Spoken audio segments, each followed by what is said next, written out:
रहने को सदा दहर में आता नहीं कोई,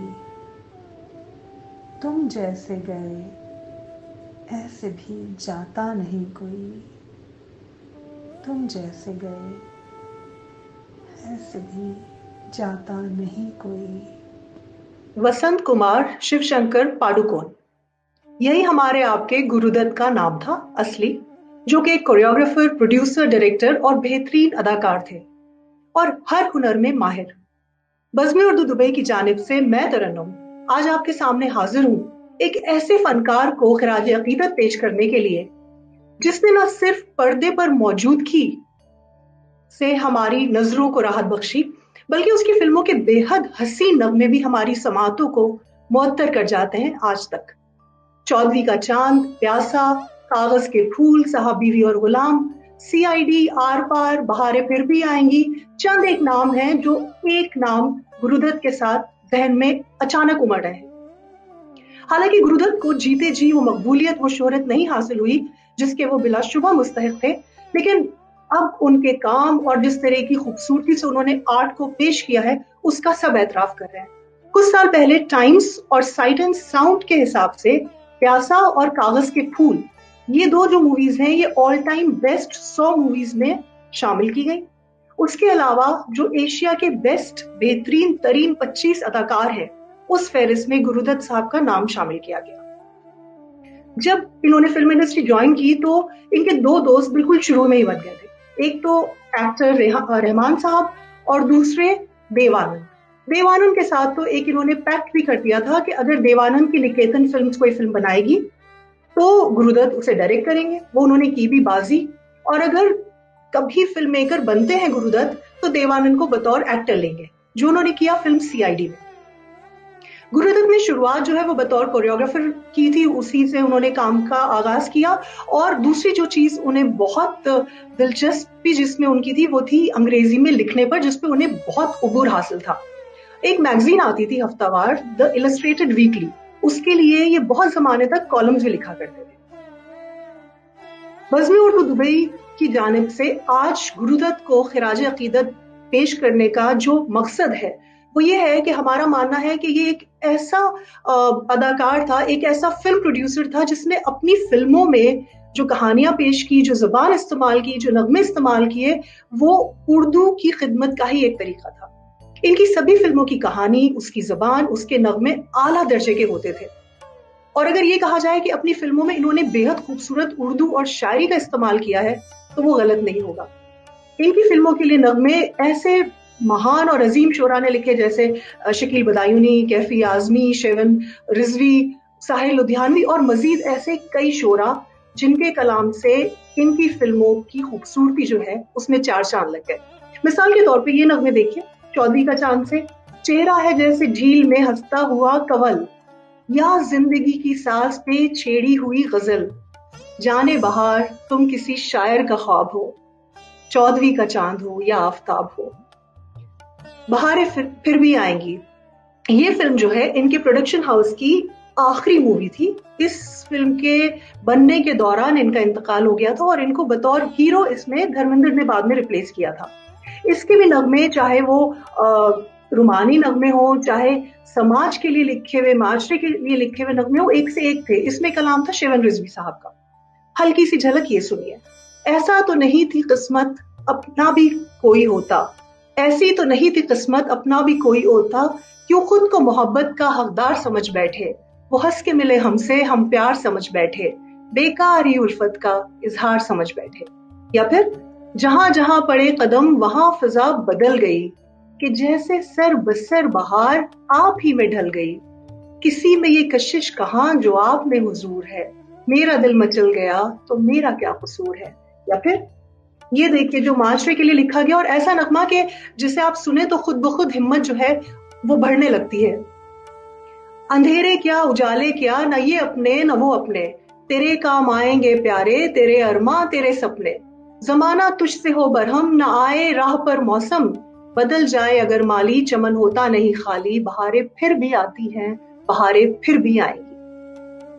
कागज के फूल, ये फिल्म कहा जाता है कि इन्होंने इसमें अपनी जिंदगी को जो है वो दिखाने की कोशिश की है। फिल्म उस वक्त नहीं चली लेकिन आज कल्ट क्लासिक्स में मानी जाती है। इसके नगमे लिखे थे कैफी आजमी साहब ने। देखी जमाने की यारी, बिछड़े सभी बारी बारी, या फिर बेकरार दिल इस तरह मिले जिस तरह कभी हम जुदा न थे, तुम भी खो गए हम भी खो गए, एक राह पर चल के दो कदम, वक्त ने किया क्या हसीन सितम, तुम रहे ना तुम हम रहे ना हम। क्या शायरी और क्या नगमात, और किस तरह से इन गानों को उस जमाने के गुलकारों ने पेश किया। उसी तरह इनकी दूसरी क्लासिक प्यासा, जिसके लिए कलाम लिखा था साहिल लुधियानवी ने। हम आपकी आंखों में इस दिल को बसा दें तो, हम मूंद के पलकों को इस दिल को सजा दें तो, या फिर बिछड़ गया हर साथी देकर पल दो पल का साथ, बिछड़ गया हर साथी देकर पल दो पल का साथ, किसको फुर्सत है जो थामे दीवानों का हाथ, हमको अपना साया तक अक्सर बेजार मिला, हमने तो जब कलियां मांगी कांटों का हार मिला, जाने वो कैसे लोग थे जिनके प्यार को प्यार मिला। दूसरी तरफ वो समाज में जो मसाइल थे उनकी तरफ पब्लिक का, ऑडियंस का रुख कराना चाहते हैं, तवज्जो कराना चाहते हैं। और ये गाना देखें जो उनकी इस फिल्म में था, ये कूचे ये नीलाम घर दिलकशी के, ये लुटते हुए कारवां जिंदगी के, कहाँ है मुहाफिज खुदी के, जिन्हें नाज है हिंद पर वो कहाँ है, जरा मुल्क के रहबरों को बुलाओ, ये कूचे ये गलियां ये मंजर दिखाओ, जिन्हें नाज है हिंद पर उनको लाओ, जिन्हें नाज है हिंद पर वो कहाँ है। ये सवाल तब भी उतना ही जायज था जितना आज जायज है हमारे माशरे में।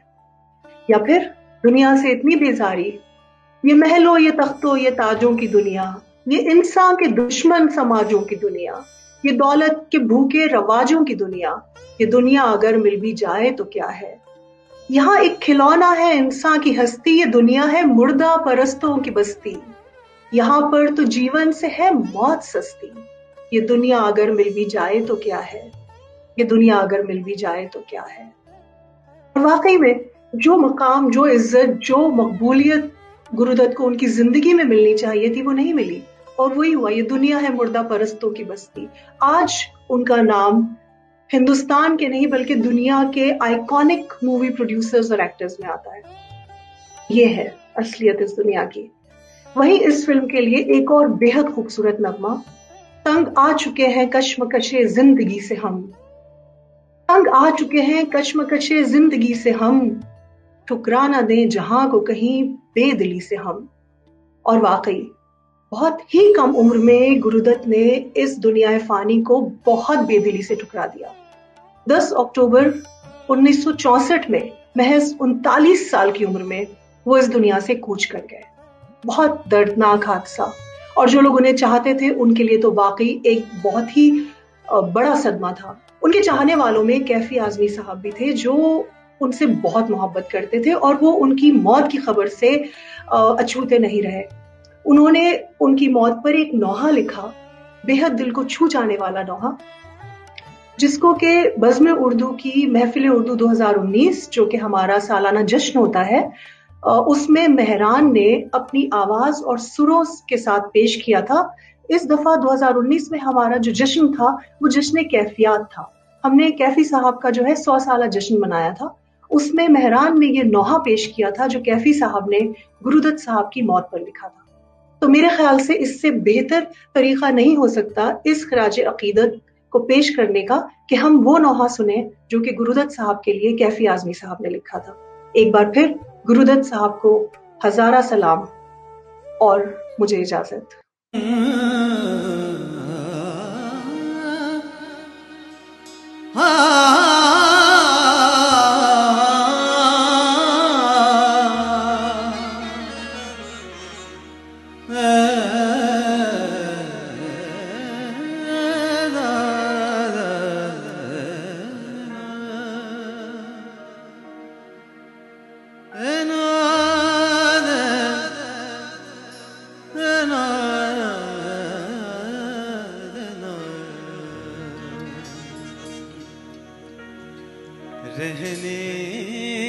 को सदा देर में आता नहीं कोई,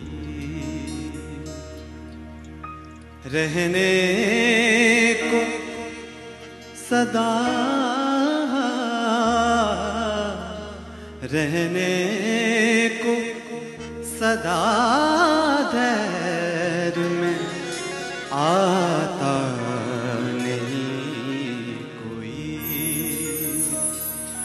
तुम जैसे गए, तुम जैसे गए ऐसे भी जाता नहीं कोई, रहने को सदा देर में आता नहीं कोई। एक बार तो खुद मौत भी, एक बार,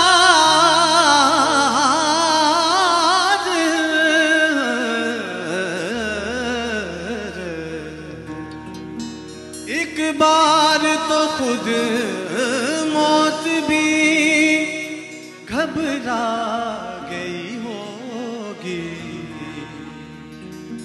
एक बार तो खुद मौत भी घबरा गई होगी। यूं मौत को सीने से लगाता नहीं कोई,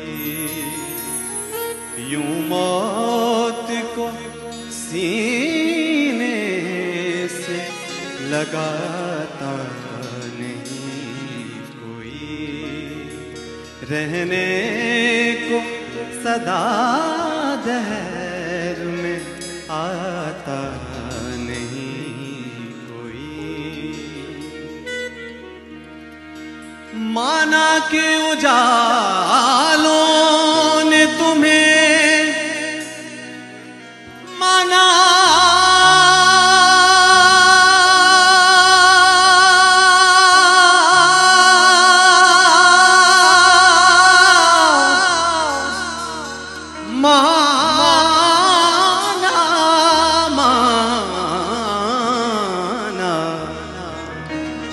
माना के उजालों ने तुम्हें दाग दिए हैं, माना के उजालों ने तुम्हें दाग दिए हैं। बेरात ढले शम्मा बुझाता नहीं कोई, बेरात बेरात ढले शम्मा बुझाता नहीं कोई, रहने को सदा देर में आता नहीं कोई। अर्थी तो उठा लेते हैं, अर्थी तो उठा लेते हैं, अर्थी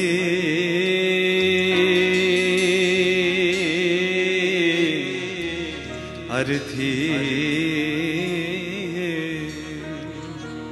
अर्थी तो उठा लेते हैं,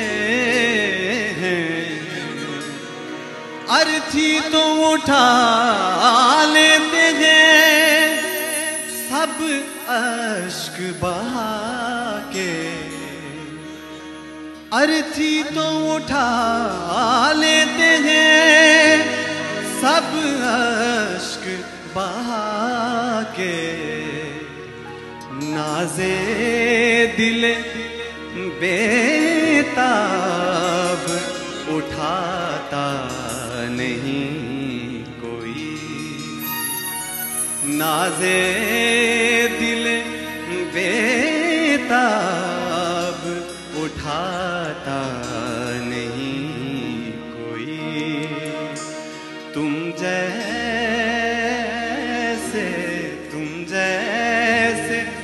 गए ऐसे भी जाता नहीं कोई, रहने को सदा